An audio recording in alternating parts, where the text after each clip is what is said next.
स्त्री को कास्ट बचाए रखने के लिए गुलाम बनाया गया, स्त्री कास्ट का वाहक बनी। इन सारे कारणों के पीछे केवल मात्र एक ही सोच है, वो जाति व्यवस्था को बनाए रखने की। और इसलिए जब हम कास्ट इन इंडिया पढ़ते हैं तो यह केवल समाजशास्त्र का अध्ययन नहीं बल्कि स्त्री मुक्ति का घोषणा पत्र, manifesto of the women's liberation भी है।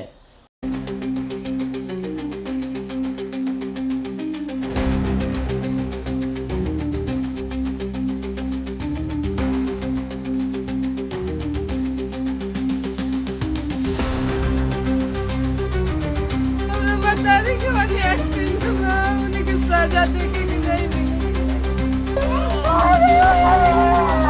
सुल्तानपुर देवरिया के बाद अब अमेठी जनपद में उस वक्त बवाल शुरू हो गया जब हत्या से नाराज भीड़ ने लाश का अंतिम संस्कार करने से इनकार कर दिया।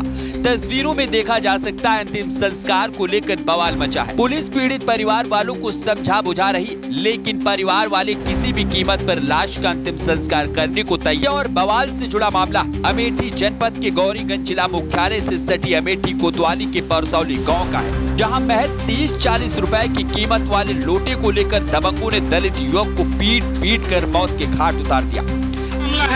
ये मामला ये है कि ये पूनम सोनकर अपने घर से थोड़ी दूरी पे नहर की तरफ कूड़ा फेंकने गई थी और वहीं पे पास में गजेंद्र सिंह नाम का आदमी था, उसका घर भी था, वो अपने घर के बाहर बैठा हुआ था। पूनम वहाँ से वापस लौट रही थी, इसका हाथ पकड़ के अंदर खींच ले गया, इसके साथ बलात्कार किया और चीखने पुकारने पे जब वहाँ से आते जाते लोगों ने आवाज को सुना और इनके घर वालों को जानकारी हुई घटना की, सब लोग आए तो वो लड़की को छोड़ करके अपनी राइफल लेके छत पे भाग गया और बोला कि साले सूत्रो खटको यहाँ से भाग जाओ, नहीं सबको गोली मार दूंगा। ये पार्क दे बेटी राती ओ मैया मेरे लला घायल हो जाना है। ब्राह्मण राष्ट्र है, पूरी बातों में ब्राह्मण राष्ट्र का मांग कर रहे हैं।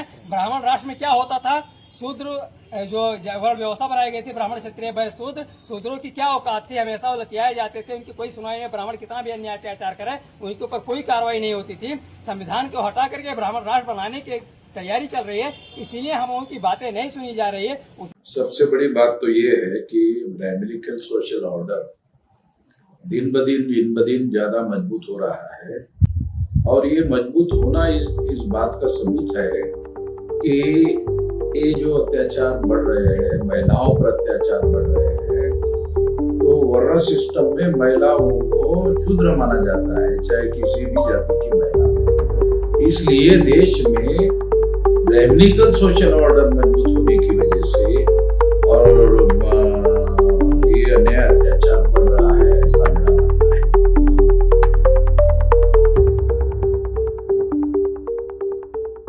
नमस्कार, जय भीम साथियों। बीपीएसए विचारधारा में मैं आपका स्वागत करता हूँ।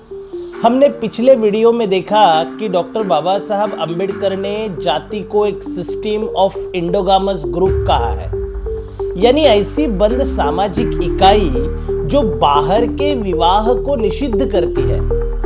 आज हम बात करेंगे कि यह एंडोगामी कैसे बनी रही और क्यों डॉक्टर बाबा साहब अम्बेडकर ने कहा कि to preserve the caste the women had to enslave. हाँ, जाति बचाने के लिए सबसे पहले स्त्री को स्वतंत्रता कुर्बान करनी पड़ी।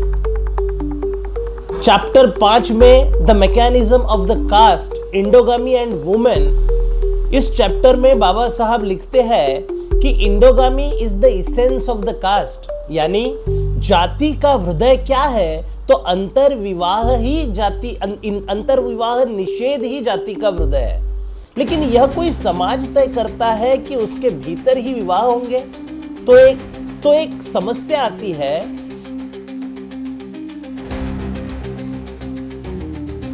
सेक्स रेशो इम्बैलेंस, क्योंकि मृत्यु, युद्ध और विधवापन के कारण अवेलेबल ब्राइड्स की संख्या बदलती रहती है। बाबा साहब कहते हैं कि इसी समस्या को सॉल्व करने के लिए ब्राह्मणिकल सोसाइटी ने स्त्री पर नियंत्रण के उपाय बनाए। To preserve endogamy, the Hindu society had to devise means to keep women within the fold. और यही से जन्म हुआ उन कुप्रथियों का जिसने भारतीय स्त्री को सदियों से पीड़ित रखा। पहला उपाय था चाइल्ड मैरिज, बाल विवाह।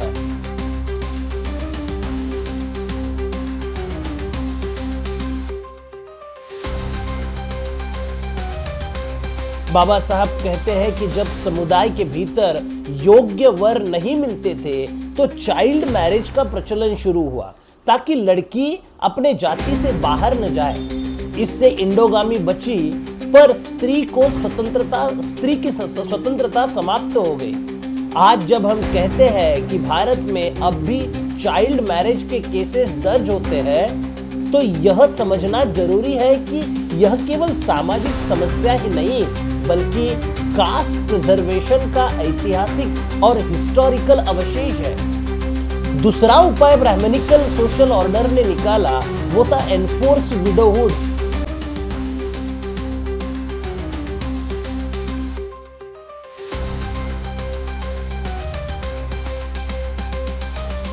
विधवाओं का पुनर्विवाह न करना। बाबा साहब लिखते हैं enforce widowhood was a cruel device to prevent the woman from marrying outside the caste।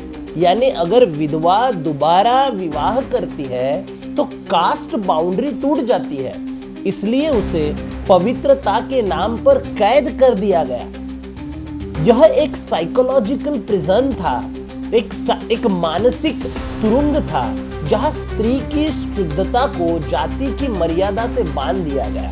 और एक तीसरा पर्याय ब्राह्मणिकल सोशल ऑर्डर ने जो निकाला तो वो सती प्रथा थी। बाबा साहब इस प्रथा को the most tragic and violent form of endogamous control कहते हैं। वे कहते हैं कि यह केवल एक धार्मिक समस्या नहीं थी बल्कि यह धार्मिकता के लिए दिया गया बलिदान था और सोशल इंश्योरेंस अगेंस्ट द एक्सोगामी, अर्थात अगर पति मर जाए तो पत्नी को जीवित रहने की अनुमति ही नहीं दी जाए, कहीं वह बाहर विवाह न कर ले और जाति की शुद्धता भंग न हो जाए।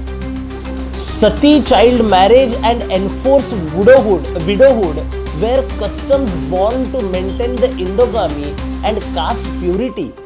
क्या यह विडंबन नहीं है कि एक पूरी सामाजिक व्यवस्था अपने अस्तित्व के लिए स्त्री को इमोलेट करने तक उतर आई है, उसकी स्वतंत्रता खत्म कर दी, स्त्री को कास्ट बचाए रखने के लिए गुलाम बनाया गया, स्त्री कास्ट का वाहक बनी।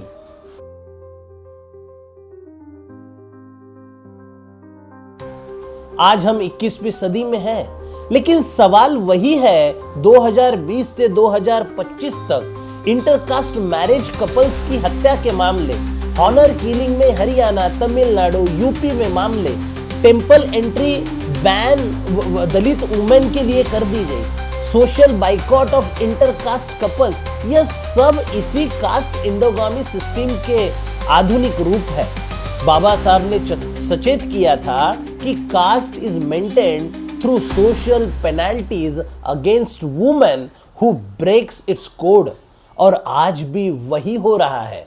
ऑनलाइन ट्रोलिंग से लेकर खप पंचायत तक हर जगह स्त्री को विवाह निर्णय पर पहरा दिया जा रहा है। स्त्री के विवाह का सारा स्वतंत्र उससे छीनकर समाज को बहाल कर दिया जा रहा है। इन सारे कारणों के पीछे केवल मात्र एक ही सोच है, वो जाति व्यवस्था को बनाए रखने की। बाबा साहब ने पूछा, if the caste began amongst Brahmin, how did it spread to others? और उन्होंने बताया कि नीचे के वर्गों ने ऊपरी वर्गों की इमिटेशन की है, नकल की है, और इसी के साथ स्त्रियों पर भी नियंत्रण को इसी के साथ स्त्री के नियंत्रण को भी हर जाति में दोहराया गया। हर जाति ने अपने भीतर इंडोगामी वॉल खड़ी कर दी और स्त्री को प्यूरिटी कीपर बना दिया गया। बाबा साहब कहते हैं कि every caste copied not the profession of the Brahmins but the endogamy. इस इमिटेशन और इसी इमिटेशन की वजह से कास्ट सिस्टम पिरामिडल खड़ा हो गया। हर स्तर पर ऑपरेशन, दमन बढ़ा और सबसे निचले स्तर पर दलित महिलाओं को तो ढकेल दिया गया, शोषण उन्हें झेलना पड़ा, एक बार जाति से और दूसरी बार लिंग से। आज जब हम इंटरसेक्शनैलिटी की बात करते हैं तो बाबा साहब ने 1916 में लिखा था कि caste and gender operation are inseparable, ये एक दूसरे से कभी भिन्न नहीं हो सकते। कास्ट है तो लिंग भेद भी जरूर होगा और लिंग भेद है तो कास्ट भी जीवित रहेगी। अगले अध्याय में डॉक्टर बाबा साहब अम्बेडकर कहते हैं कि caste did not originate from the economic necessity but from the religious sections to preserve and prevent the purity.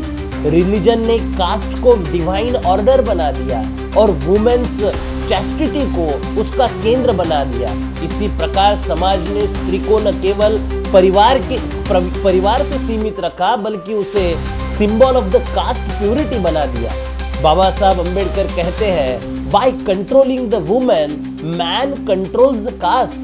आज जब हम देखते हैं कि वुमेन लव मैरिज या इंटर कास्ट रिलेशन पर हिंसा होती है तो यह सिर्फ परंपरा का टकराव नहीं बल्कि यह उस ब्राह्मणिकल डर का, ब्राह्मणिकल खौफ का नतीजा है जो 2000 से कास्ट इंडोगामी को जीवित रखे हुए है। ब्राह्मणिकल सोशल ऑर्डर में स्त्री को माध्यम बनाकर पुरुष प्रधान संस्कृति का तो निर्माण किया ही, बस कास्ट भी बरकरार रखी। बाबा साहब अम्बेडकर ने इस निबंध में लिखा, the subjection of the women is necessary condition for maintenance of the caste, यानी जाति की दीवारें महिलाओं के बलिदान पर खड़ी हुई है।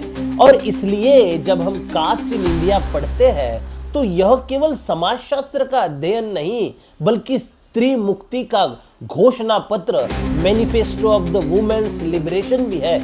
आज हम बाबा साहब अम्बेडकर को केवल दलित इमेंसिपेटर के संदर्भ में नहीं बल्कि फेमिनिस्ट थिंकर के रूप में भी पढ़ना चाहिए, क्योंकि उन्होंने बताया कि कास्ट और पैट्रियार्की एक ही सिक्के के दो पहलू हैं। You cannot destroy the caste without liberating the women.